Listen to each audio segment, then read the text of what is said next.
I'm Michael Fox, and this is the Prospector News Podcast. And I have a unique guest joining me today. I have Phillip Gales.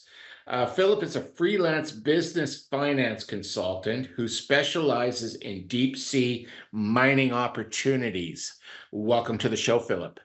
Hey, absolute pleasure to be here, Michael. Thank you very much. That was a really long-winded description of what you do. It's very unique in our business. How did you find yourself in this field?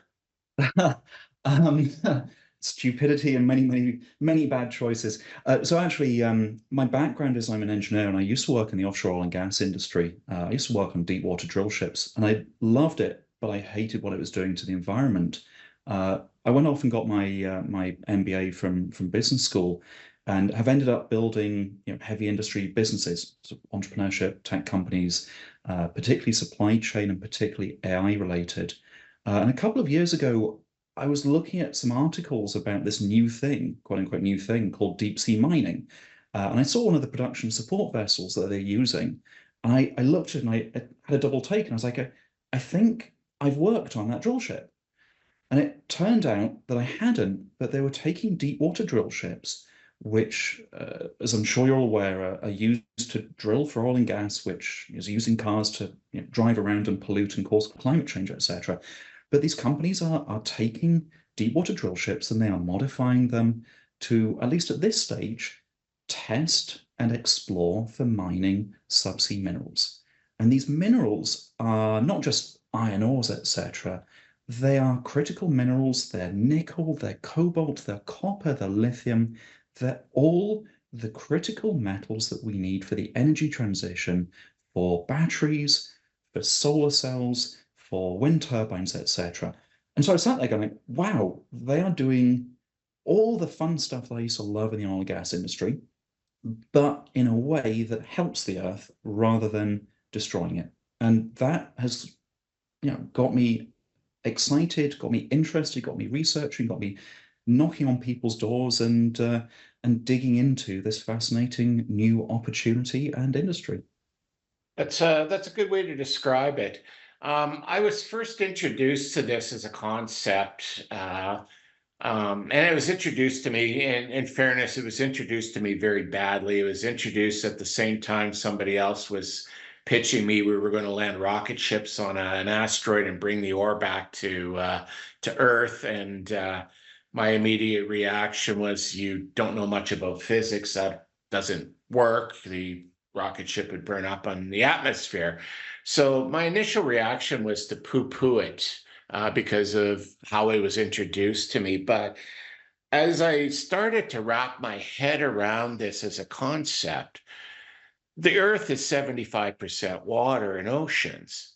Yep. And underneath those oceans, there are mountains, there are volcanoes, there's canyons, there's any type of topography that we have on the land that's above the ocean level. And it would seem to me logical that if we can find it on land, it's probably under the ocean as well. Exactly. And I think that touches on two big misunderstandings or mischaracterizations of this industry. The first one you're touching on is that the opportunity is just huge. There was a US Geological Survey report that indicates that there's about 20 times 20 times the metal tonnage in subsea minerals as there are identified on the Earth. And it's insane amounts of, as I said, things like cobalt, 21 times more cobalt in subsea mineral reserves than had been identified on the Earth, 15 times as much nickel, 9 times as much titanium, something like 5 times as much rare earths. It's just insane volumes because one, as you say, the ocean is vast, and anything that can and could happen on the land can happen in the subsea. And further than that, when when metals, etc., are weathered, when they run into streams, they run into the ocean, they accumulate, they can't stay dissolved, they precipitate out, and they precipitate out into these formations, into what we call cobalt-rich crusts, or what we call polymetallic nodules. So anything and everything that is weathered from the ground, from the earth, that ends up into the sea can end up as a subsea mineral deposit. You've used two terms there, and I'm going to guess that most of my listeners wouldn't know what they were. So you used the term cobalt crust, and you used the term subsea nodule. Let's start with the cobalt crust. Exactly what that is, and how is that formed? Also, taking a big step back, there's really generally regarded three different types of subsea mineral. There's cobalt-rich crusts, there's seabed massive sulfides, and there's polymetallic nodules. Um, Polymetallic nodules are where a large amount of investment and research and activity is happening. And these are the sort of quote unquote potato-shaped batteries in a rock. They form on the abyssal plains of the oceans, by which it means they form on the sort of vast, super, super deep desert plains of the oceans at about 5 to 6,000 meters depth. And they form over hundreds of millions of years as the metals that can't dissolve in the seawater itself precipitate out under certain circumstances around any detritus, any material, things like shark's tooth, etc. They simply precipitate out and they form these potato blobs, like literally the size of potatoes, strewn on the ground that can be picked up. And that's where the vast majority of efforts are currently. That's where companies like the Metals Company are operating. And the opportunity there is to simply, it's a lot harder than it sounds, but simply go along and harvest them, hoover them up, separate them from the water, ship them to land, and separate out the metals. The other two are a bit more complicated. Cobalt-rich crusts are formed where the metals precipitate out onto seamounts. So they tend to form like thick armor plate around seamounts and surfaces. And then finally, seabed massive sulfides. These are the sort of the black plumas, the sort of magma plumas that you see amazing, beautiful pictures of. This is where you have seismic activity. You end up with hot water, mineral-rich hot water coming out. The minerals in the water precipitate out, and they form large deposits of mainly sulfides, etc. So three quite different things, but again, three massive opportunities for critical minerals that can be harvested subsea. Okay. And comparing this to what we do on land, I'm envisioning the nodules as being the low-hanging fruit. You go out into a desert, you start to kick rocks, and you find some that have minerals there, and they're right there on the surface. And you start to do more exploration to see what's below the surface. Yeah, Is it similar to that underwater as it is above land? it is in many ways that easy and far, far more complicated. And the complexity is, of course, around the understanding of the environment and the environmental impact. But starting from the simplistic part, most polymetallic nodules simply sit on the surface of the seafloor. You can detect them or measure them quite reasonably using sonar and backscatter, and therefore you can get an understanding of where they are. You can do drop core surveys. You can understand what the density is. From those samples, you can understand what the mineralogy is like. And so they're very, very simple to quote unquote explore for, because you can detect them, or it is so much easier to detect them than, for example, an oil and gas reservoir or a subsurface ore deposit. Of course, the counterpoint or the challenge is that because they are in the deep ocean at depths of 5 to 6,000 meters, in many cases hundreds of nautical miles, if not thousands of nautical miles away from the coast, it becomes very difficult to really understand the environment and the ecosystem there. Large amounts of time and effort and resources need to be put in and have been put in to go and study these areas, because you can't just walk over and look at, what bugs do you have, what plants, animals, etc. do you have, like you would on land at a terrestrial mine site, you have to sail 2, 3, 4 days out to sea on a specialist survey vessel with an ROV with effectively a remote mini sub to go down to take samples to understand what is going on. And so, on the one hand, you have the simplicity around exploration of really being able to detect and quite easily understand the opportunity, the size, the mineralogy, etc. But on the other, this complexity around the amount of information and research that's required to understand this ecosystem and this habitat for the environmental impact assessments. So with that being the case, then, is not only deep sea mining an opportunity to help us find the critical metals we need to decarbonize our transportation and our energy grids, but is it also not an opportunity for scientists to study the ocean ecosystem and understand it better? Oh, absolutely. And so when you get pushback about the oceans being a huge carbon sink and needing to understand these, when you start looking at things like temperature variations and temperature changes in the ocean caused by global warming, etc., when you look at factors like El Nino, El Nina, etc., the more we study the oceans, the more we understand them, the better the understanding we have of climate change, of the impacts of climate change, of oceanic sequestration of carbon, etc. There's enormous opportunities here, and it works both ways as well. A lot of the early impetus around subsea minerals is based upon surveys that were done in the 70s and the 80s, particularly by MICA, by JOGMEC, by SOPAC, by many offshore survey and research groups, which wanted and needed to understand the bathymetry, the subsea environment, etc., and have given us the understanding that we can start to use to understand where the opportunities are, where reserves are, where deposits are, etc. So yes, there's a positive feedback loop between the two sets of science, in my opinion. Well, that's good to know because, when you hear about environmental groups that are opposed, oftentimes they seem to be not going after, like, there's very little actual deep sea mining that's occurring. They're going after ships that are just doing research, are they not? This is the unfortunate, in my opinion, unfortunate irony of particularly Greenpeace's protests in this area.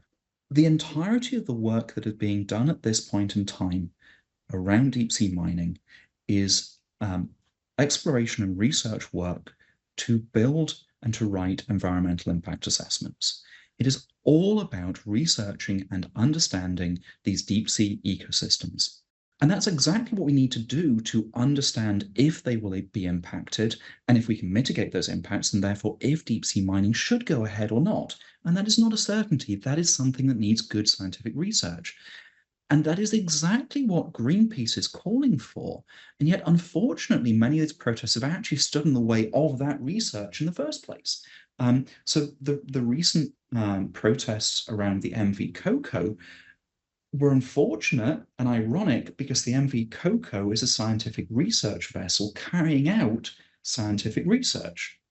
Yes, it was for the metals company, and yes, the metals company wants to use that research to justify deep sea mining, but fundamentally, it is research that is being done to understand the subsea, the environment, and the ecosystem so that we can justify or decide not to pursue deep sea mining. Yeah, I keep reading that, the majority of the stuff we don't know about our actual planet um, is what happens in our oceans. And, as I say, after I got past that initial, skepticism, and I started to actually start to think this through, I saw a multitude of opportunities just for knowledge, even beyond the opportunities to solve some of our supply chain shortages in these minerals. Well, I'm laughing slightly there because my poor laptop would very much disagree with you because I'm doing some work to try and process and digitize data from various public sources about the subsea. And yes, it is less understood than, for example, walking out into the Sahara or walking up north here in Canada into the beautiful forests, etc. But it's not that we have zero understanding. We actually have exceptionally large amounts of data. There have been hundreds of research cruises. Large amounts of the subsea have been mapped in good detail, and admittedly, probably about 5% in extremely deep, usable detail. But it's not like we lack information about it. We would like more. But I think there's a strong conflation or misunderstanding in the public's mind between the difficulties of actually getting to and understanding these spaces. You have to sail for 3 days, as I said, in a research vessel, and then you need a specialist, deep sea diving ROVs, robots, effectively mini subs. But it's not like we've not done that. That a lot of surveys have been done, so it's difficult. But there is a lot of data available. It's not like we don't understand it at all. We have a very good understanding and we continue to build on that understanding. It's just difficult to do easily. You don't drive there. No, no, you definitely don't pack up the family in the station wagon and send them off on an excursion to to take a look at the bottom of the ocean. That just doesn't happen. Now, when we talk about these nodules, and again, I kind of focus there because it seems to be the low-hanging fruit. Are there specific areas of the ocean where they're found, or is it, if there's ocean, there's probably nodules? Well, that's actually the interesting part because the more research I do, the more I find them everywhere. And it sounds crazy, but the vast majority of work and research and exploration has been done in an area called the Clarion-Clipperton Zone, which is in the North Pacific. It's an area that's plus or minus about the same size as the continental United States, and it's just a huge area covered in nodules. But nodules are also found in a variety of different areas, like the Cook Islands. There's a large amount there. There's deposits in the Indian Ocean. There's some in the Atlantic. Basically, in almost any part of the world in which you have or had at some point in time this combination of relatively very deep water with relatively little sedimentation and relatively little current, you start to get over hundreds of millions of years nodules forming. And you find them in some crazy places. Like there's a company that's in Scandinavia that is looking at harvesting nodules that are in the Baltic Sea, just north of I think it's just north of Poland, actually. Forgive my geography if that's completely wrong. And up north between Sweden and Finland. They're literally all over the place. And so I think that's another misconception. It's not that this is a small, discrete resource that is going to wreck a particular part of the ocean. I do not believe it will wreck in any way. I don't believe I believe that the damage will be extremely limited. But it's also that it's an extremely large area, shockingly large area, which repeats almost all over the world's oceans. There are vast amounts of these things, and they can all help us with the energy transition. So when someone picks up one of these nodules off the bottom of the ocean and they bring it to the surface, you describe it as and I'm living on Prince Edward Island. I can relate to this. You describe it as a potato. Yes. So what is this potato comprised of? So if I were to break the potato down into its basic essences, what's in this potato? Yeah, I mean, the first thing is you look at these things and you sort of scratch your head because it just looks bizarre. And then your first instinct is to knock it against something, at which point you realize it's actually quite friable, and whoever gave you this thing doesn't trust you not to break it. And as you knock it about against things, you start to realize it's like a set of shells. It's like concentric rings around something. And if you knock it enough, you find something like a shark's tooth in the middle, and you sort of scratch your head a bit more. And then you start doing the metallurgy on the thing, and then you get really, really confused because they're basically about 40% metal. Large, large amounts of manganese, and it really depends. I've got to be clear. It depends where and how the polymetallic nodules form. So this varies between the different areas, and even within the Clarion-Clipperton zone, it varies. But typically somewhere in the region of sort of 10 to 30%, maybe 14 to 27% manganese, about 7 to 16% iron, low digits of nickel, copper, typically about 0.1, 0.5, 1.5% copper, 0.5% to 1.3% nickel, and then trace amounts of cobalt, molybdenum, rare earths. The list just keeps going and going. And this goes back to one of my first points about how they form. Basically, anything that goes into the world's oceans that cannot stay dissolved in the ocean precipitates out onto something. And so anything and everything that goes out and gets precipitated out starts to precipitate out into these nodules. So you get bizarre stuff like gallium, like selenium, like scandium. You get a whole host of extremely bizarre and interesting and very much required rare earths, etc., in these nodules. So really a range of everything. And the interesting part is that they are not the sort of meat and potatoes of the Industrial Revolution. We're not talking about large amounts of iron, though they do contain it. They're really the building blocks of the next sort of AI green transition revolution. They are the building blocks of semiconductors, of batteries, of solar cells, etc. And they're what we need today and for the next 100 years, not what we needed 100 years ago. So if a company were to want to harvest them, as you referred to it, or mine them as I would refer to it, what exactly is the process? How do they go about going down, picking them up, bringing them to surface, and getting them to market? Yeah, so I think the first comment there is to talk about harvesting versus mining, and we're typically very careful in the subsea mineral space to differentiate the two of those. Some types of subsea minerals, like seabed massive sulfides and cobalt-rich crusts, require mechanical extraction. They require cutters, they require grinding, and they are mining. But polymetallic nodules are not. They are more like harvesting of crops, because you pick them. You pick them up like you pick up potatoes. You pick them up like you harvest corn. So if you want to go and set up a polymetallic nodule harvesting, mining operation, what you need is, first of all, a harvester. This is a subsea vehicle that's typically about 15 to 20 meters wide that crawls along the seabed using either mechanical or hydraulic means to pick up these potato-sized nodules.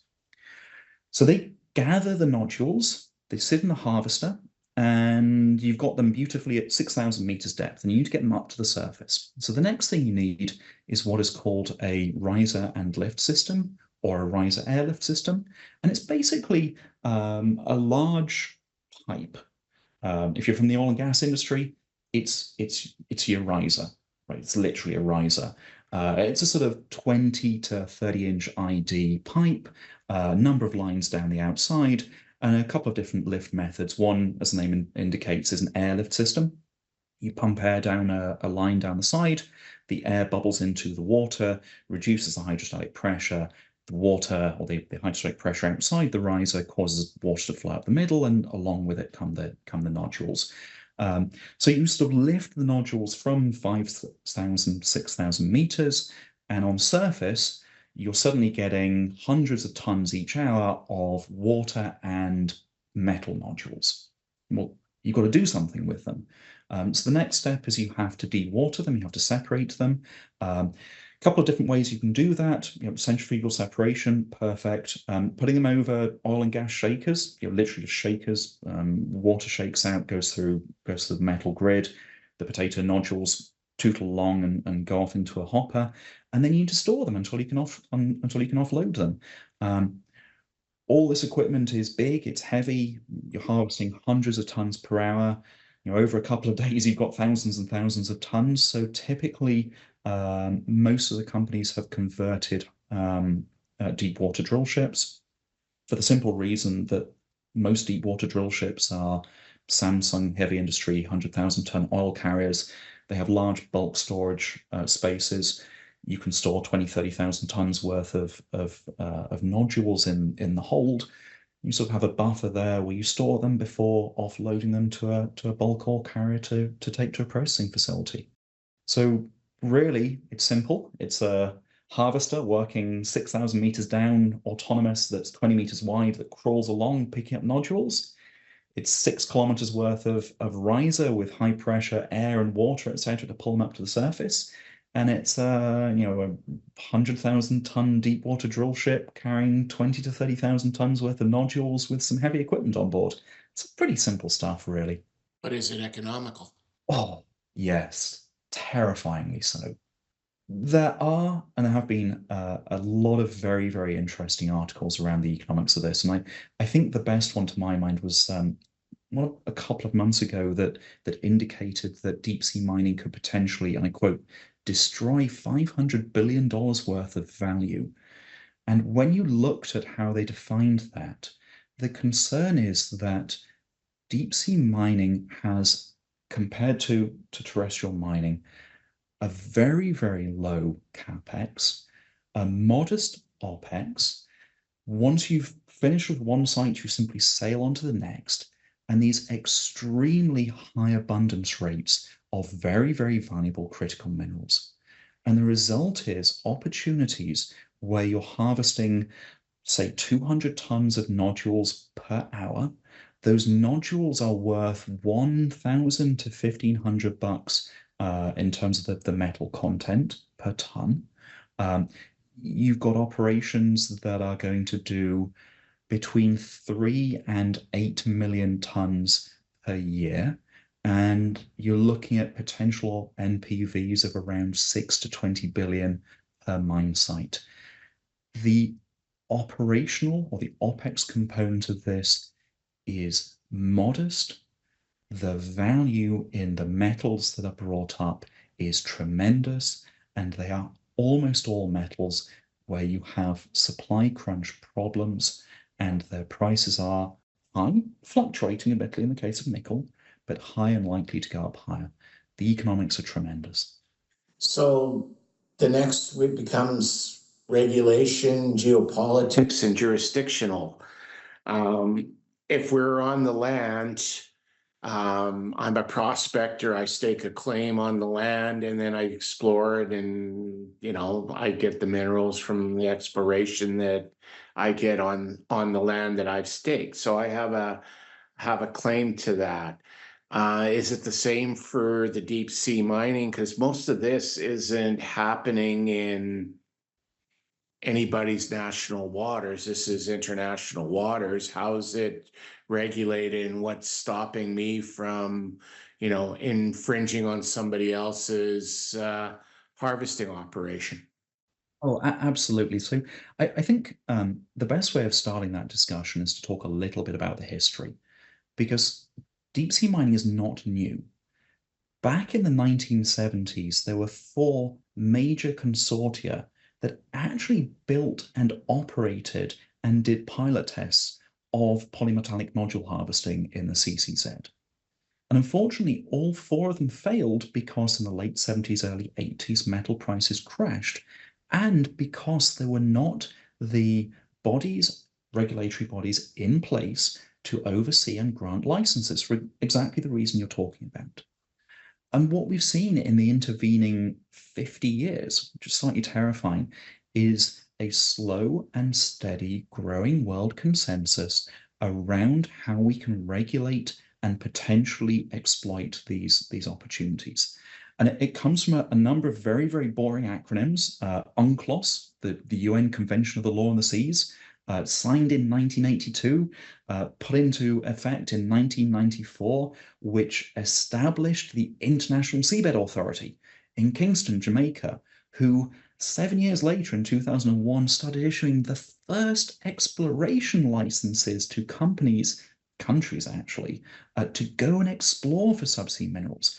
And now, 23 years later, we're starting to get towards the point at which some of the players, some of the companies are wanting to submit applications for mining licenses. They're wanting to submit their environmental impact assessments. The point is that you are right. These are the world's oceans. These are what are called the area, quote, which are governed by the UN and UNCLOS, and by extension the ISA. And this requires global understanding, global buy-in, and that is from leaders, from governments, and the scientific and research and environmental communities. And it is the slow building of procedures, regulations, governance, etc., that is enabling this to happen, but which is taking decades. So no, you can't just go out there and start digging in a back garden for it, for good reason, because the UN and the ISA are the regulatory bodies here. So how many permits are currently out there that companies have to be actually harvesting at this point? For actually harvesting, actually mining, it is zero. There are 30, and I've got to be careful with this, either 32 or 33 exploration licenses out there. There's 22 different companies doing this in the world's oceans. And then there are more within the exclusive economic zones of certain areas. So the Cook Islands, for example, has an EEZ. They have issued 3 exploration licenses to 3 different countries, 3 different companies. The Norwegian EEZ, the Norwegian Offshore Directorate, is talking about issuing licenses, and there's a number of companies there. But really fundamentally, in the international area, in the international global oceans, it's 22 companies with 32/33 permits, all doing exploration and research. None has applied for a mining license yet, because the full process and regulations for applying for a mining license have not yet been confirmed by the ISA. So we're waiting on that, and we're waiting with bated breath, because that should have come out, I'm going to be careful of the dates here, 9 months ago, and we are still waiting for it. That seems appropriate. It's been 9 months ago, because that's about the length of time to birth something. To be fair, this had a 2-year gestation period before that, and everyone knew it should be coming. But yes, there are many players involved. There are many stakeholders, there's many constituents, and there is a tremendous amount of rigor and application of science, research, and particularly environmental understanding to this, as well as just the fact you have a UN agency that's trying to deal with 167 or 168 different national players, plus the EU. There is a lot to be understood and discussed and reasoned here before we go stupidly gung-ho into this. That is not what is going to happen. If I'm hearing you correctly, this is a potential solution to some of our issues, but it's not an immediate solution to any of these issues. Where we're still some time off as we develop the regulatory methodologies to to do this properly. I cannot speak with too much confidence around this, but in my opinion, we are 90 to 95% of the way there. Certainly, if you start to look through the various aspects, the technology is there and it's proven. The subsea research and understanding of the ecosystem and the environment is excellent and solid, but it needs to be put together into a compelling environmental impact assessment. The regulations are almost there. We're on the cusp of having them. We are almost all the way there to this happening, but there are still steps that are required. And it's not as if, for example, the metals company, the leading company in this area, it's not as if the metals company can start mining as soon as they get a mining license in. They will have to do more work. They will have to ramp up. There is equipment. There are challenges that need to be overcome still. So no, it's not an immediate solution, but I do believe it is a solution that we will see impact on the world stage within the next 2 to 5 years. In the mining business, that is kind of close to an immediate solution, given it, you know, Yes.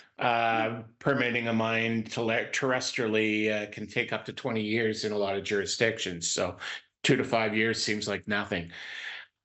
One last question before we wrap up. Then, with all the exploration license that have been granted and the vastness of the oceans on our planet, how much of the oceans are being explored right now under these permits versus, the bigger picture potential?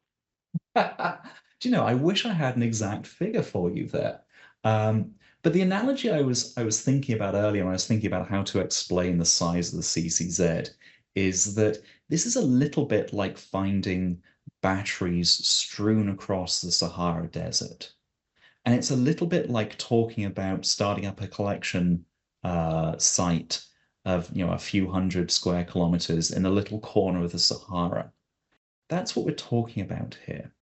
It's a small fraction of the world's oceans, which are vast. And of the area that is being licensed, large amounts of it are set aside as reserved areas. Large amounts of it are set aside for environmental reasons. So it is a subset of that. And then the actual amount that you can harvest in any given year is a small, small subset of the area of the license area. So typical license areas are around 75 to 150,000 square kilometers. That's of the order of size of magnitude of most US states and many European countries. And there's a number of license blocks, as I said, 32, 33 of those. Each license block can typically support multiple mine sites. Each mine site is estimated around $6 to $20 billion in NPV, obviously depending upon various big picture efficiencies and metal price, etc. And so the area that is actually being mined is a small, small fraction of the ocean, but the potential, the volume of metals, the value of those metals, because they are critical minerals, etc., and therefore the potential value of these deep sea mining companies is tremendous. And that impact will be tremendous in terms of the evolution of the green transition and humanity. I'm guessing a good analogy would be this is just a drop in a bucket. It literally is. Now, that doesn't mean that there shouldn't be questions and that there should not be critique and that environmental impact assessments should not be thorough and rigorously carried out and challenged and defended. But it does mean that this is a huge opportunity that has very, very little impact upon the world, but can generate a vast amount of benefit and good for humanity and for the green energy transition. Outstanding. That's a great way to wrap things up. It'll be interesting to see how we explore this new frontier. If people wanted to follow your work and learn more about what's happening in general in this industry, how would they do so? Absolutely. I run a blog and a website at deepseamining.ac. I write about a whole variety of different things, including, really just the not the basics. I don't want to be patronizing, but just the facts, the business understanding, the ecosystem, the operational, the finance understanding that particularly finance and business leaders need to understand to see what the opportunity is here, or how it may evolve, or how it may play out.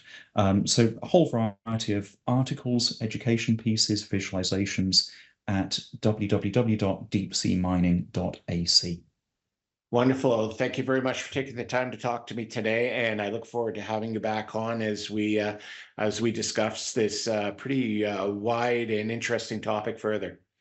Thank you so much, Michael. The pleasure was all mine. Thank you for having me. You're quite welcome. Until next time.